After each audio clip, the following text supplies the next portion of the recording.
And I went to this woman who became almost like a mom mentor to me. And I said, I don't know what to ask. And she gave me the simplest, best advice and said, ask what you want to know.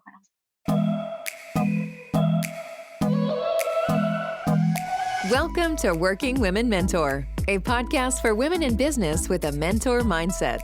If you're working on a business or in one, you'll meet women here who you want to learn from and that will inspire mentor moments in your life. Let's dive in and share stories, experiences, and mentor moments with these fabulous women. Here's your host, Rani Alfers. Hey everyone, today we are talking with a very talented Meredith Manning. Fresh out of college, Meredith started out as an intern in New York City with ABC News and Diane Sawyer.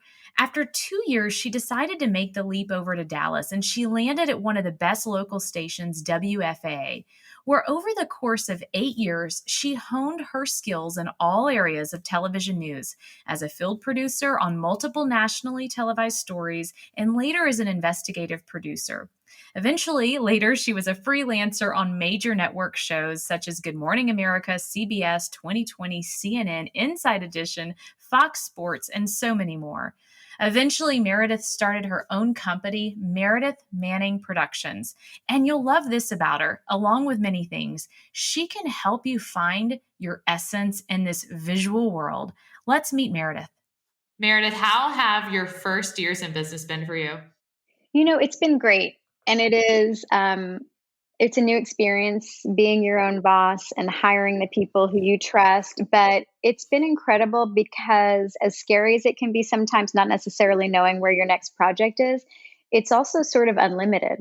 And depending how hard you push and where you look and who you talk to, there's so much potential there. So it's been good. COVID has thrown a wrench in some things this year, but I'm not deterred. Well, Meredith, what made you make the leap? Because you had a very successful career. You were involved in major stories and working with news personalities and doing what you loved. What made you make the leap to open your own business? I decided to go freelance when I had kids because at the time I was doing investigative journalism and it is full-time plus. And I felt like I'm the kind of person that likes to give 100%.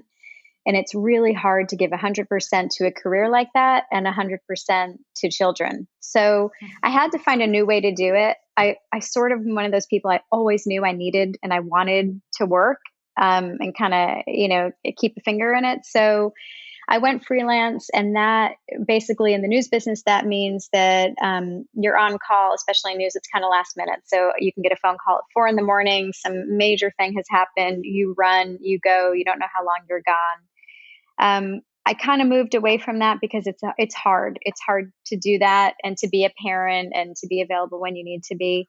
And I kind of got more into the corporate creative side of things. Hired as a producer and as a director and sometimes doing script writing, a little bit of everything.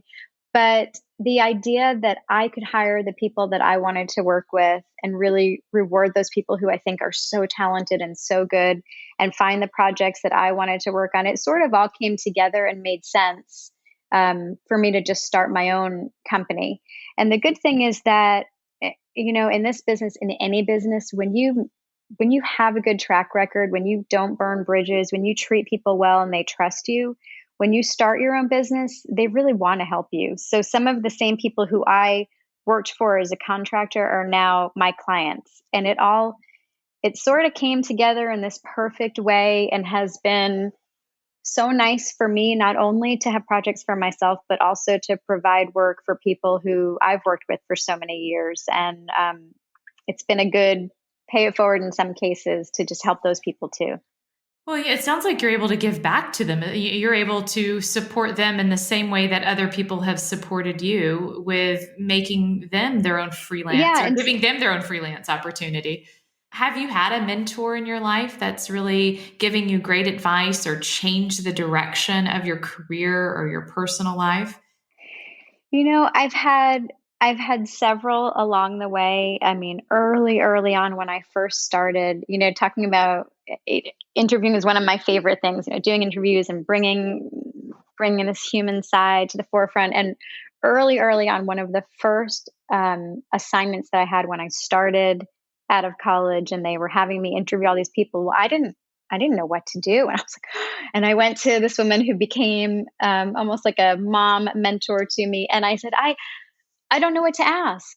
And she gave me the simplest, best advice and said, ask what you want to know. Oh, like that's so simple. And it is something that it's stuck with me forever. Ask what you want to know. Ask what you're curious about, because what you want to know and what you're curious about is what other people are. And then years later, when I worked here in local news for 8 years, and I was probably a month away from giving birth to my first child and really struggling with, do I stay doing this full time? If I leave, I had a non-compete contract. So if I leave, what if I want to work? And what do I do? What do I do? And that was where another mentor came in. He was a news director at the time, and I had lunch with him, and I asked him, what do I do? You've known me now for 8 years. What do I do? And he just kind of took his glasses off and looked at me, and he said, I have worked in this business my entire life. My kids are grown up now. And if I didn't have photo albums to prove to me about all the things we did, I wouldn't even know it, because I was so busy working all the time. And he said, don't make the same mistake that I did. And the second thing he said, your resume is solid. Your reputation is solid. You can leave and come back anytime and you're going to be fine. And it was kind of with his blessing that I did it, and I felt okay about it. And it really did. It changed the trajectory as a parent and as a producer. And I don't know that I would have gone in the direction I did, which has led me to owning my own business. But those people who come along, and even if it's just, that one line of ask what you want to know, those moments stick with you and really affect you I think in such a great way. I try to be that to people now. I try to offer those moments when I can and share, I don't know, whatever pearls of wisdom I might have. But those moments are definitely two that stick out in my mind. What is the landscape like for you as a professional female in the production world? Is it different? I mean, is it a male dominated world? Have you found any obstacles that you've had to work past? It's funny you ask. And I think when I started out, I saw the difference, but I was so happy to, land that first big job that no matter what they hire you to do, you'll do it. And my first big job out of school was at ABC News in New York. So, it's kind of the dream is to get the big job at the big place and, to say that's where you work.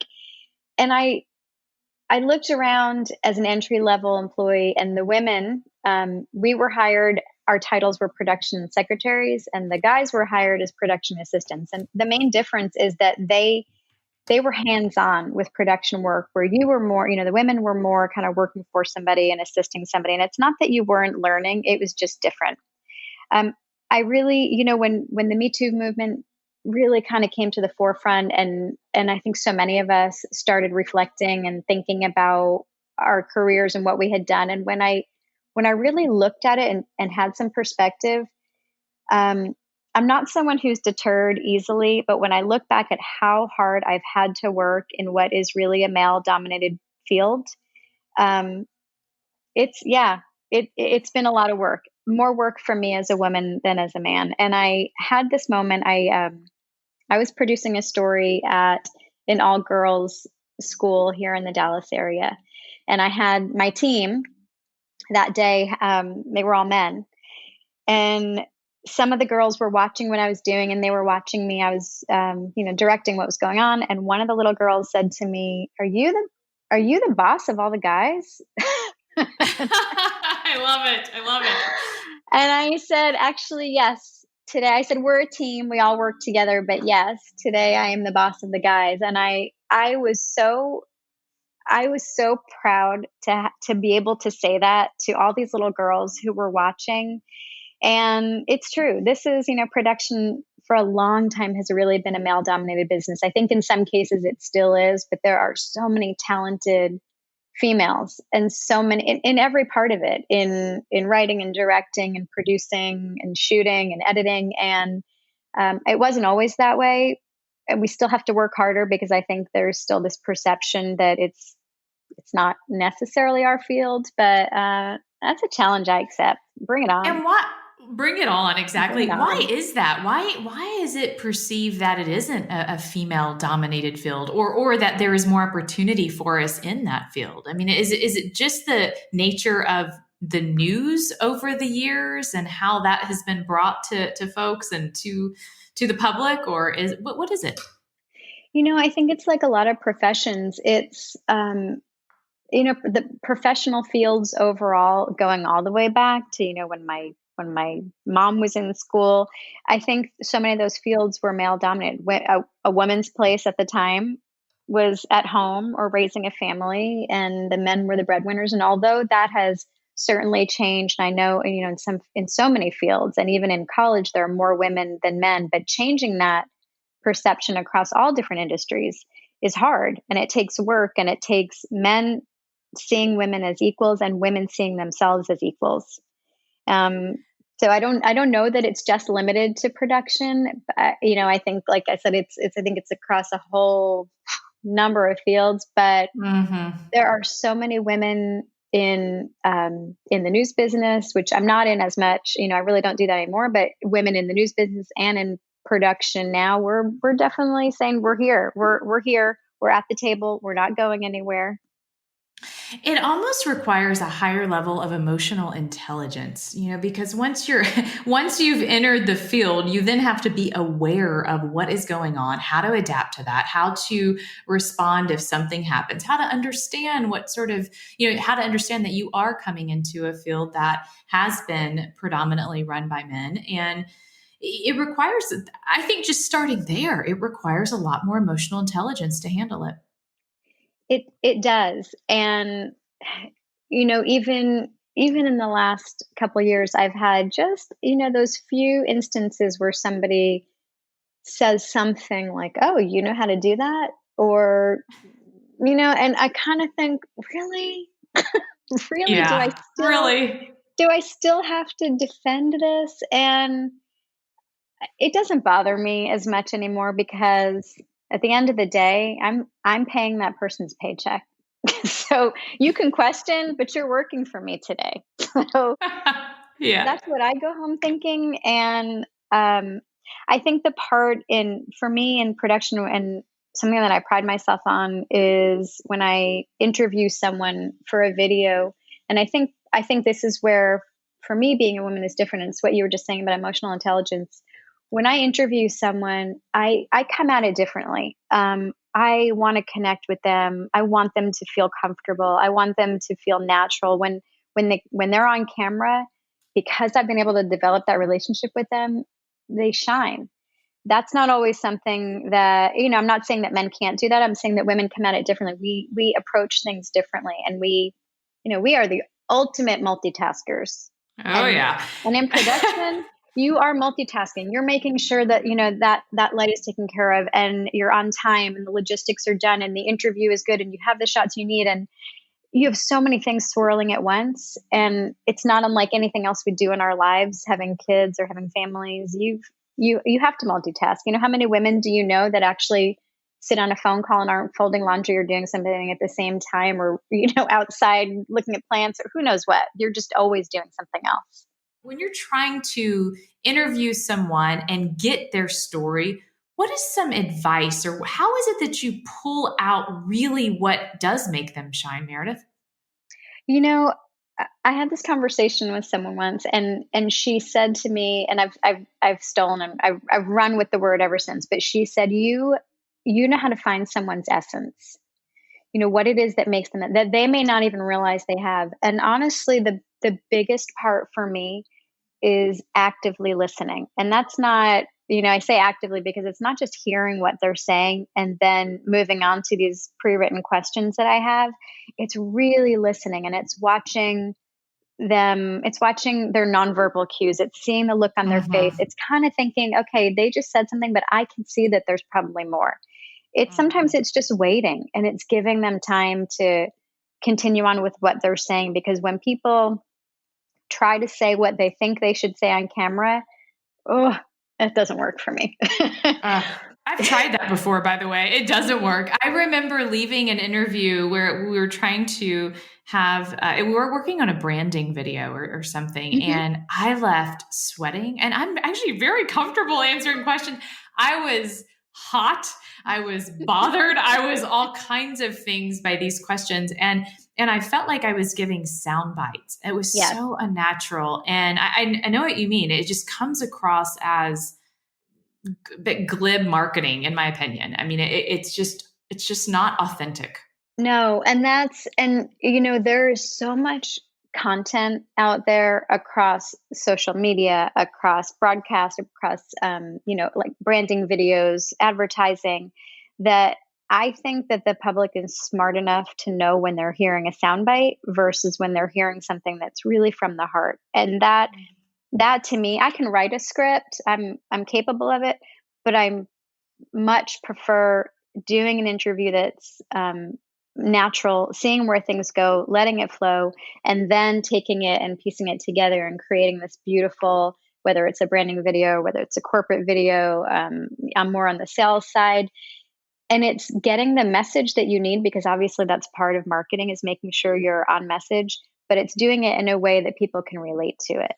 And I love finding those natural sound bites, really, not the predictive ones. Meredith, how do you advise your clients in a world of social media and a world of everyone has their cell phone, they're videoing everything around you, to put that down for a moment and focus on the professional? I mean, that's really next level, right? To bring a business, the professional quality production that you have. When do you advise them to step up and level up and get what you have? Because most people right now are relying on this simple iPhone production, right? Mm-hmm. When do they make that change?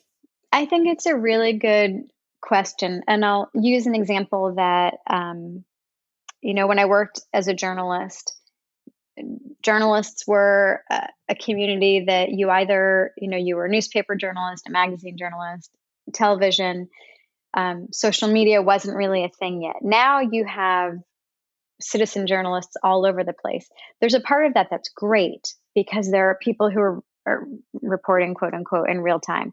But not everybody is a journalist. And I use that as an example because not everybody can produce a video that can speak to or say in a way what they should be saying. And I remember somebody who, I think I was looking to contract out some production, and I was looking at somebody's reel, somebody's, they kind of put all their work together, their best of. And I was looking at what this is a person who works in production. I was looking at the video that he put out there, which was just what you described, this kind of cell phone, poorly lit, one-dimensional. And I thought, really? I'm looking to hire you. You should be showing me the best of. And, you'll see doctors and lawyers or restaurants. And I think that what you put out there, that video is who you are. So if you don't put the time and the energy and, yes, the money into it, that's what the public is seeing. And social media it can go so far so fast. So you have to think about what you're putting out there. And I know it's an investment. I know it's not something that everyone can handle all the time. Maybe you do it in pieces or little chunks, but I think that when you do it and you do it well, it says so much about the quality of the business that you have. That's a great point, because when you, I feel like there's two different outlets for it. There is, of course, social media, and there's so much stuff out there, but there's also, your own website, your own marketing funnels, your own advertising that you're doing. And those areas seem to need a bit more professional quality, because they're truly telling the story of what you're trying to get across and convey and sell in some instances, or represent. But the other side of that, I wonder, is more and more you hear on social is be authentic. Don't have something overly edited, overly done. Just put something fresh and lovely out there. Mhm. So, how do you distinguish between the two areas of be fresh, post some things, but yet still have the professional quality branding? I think it depends on what you're doing. So, I have a new project I'm putting together, and it's a B2B marketing tool. It's a video of a product that they have that other businesses hopefully need. That means that has to be done. It has to be tight. It has to be good. It has to be solid in a limited amount of time. You have to showcase what you have in a way that business then says, "Oh yeah, I need this. This is what I need." In that case, I say you can't skimp. You can't do that. You can't do that kind of video.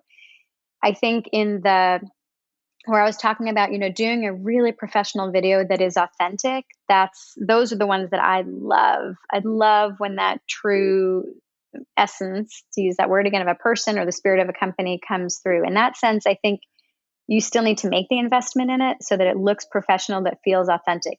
That third one, which is, a cell phone video, a fun something, it depends on the business and what it is that they're doing. If there's a story I did on a business here that does these like great t-shirts with just amazing sayings that make people smile, make people laugh. They have some great professional videos on their website or commercials, but they went and donated a bunch to frontline workers in the beginning of the pandemic. That was a cell phone video. It was a perfect use of it, perfect timing. It was authentic and natural. And had it been shot beautifully with a crew, it wouldn't have been authentic. So it depends what you need it for and to make sure that you're using it at the right time.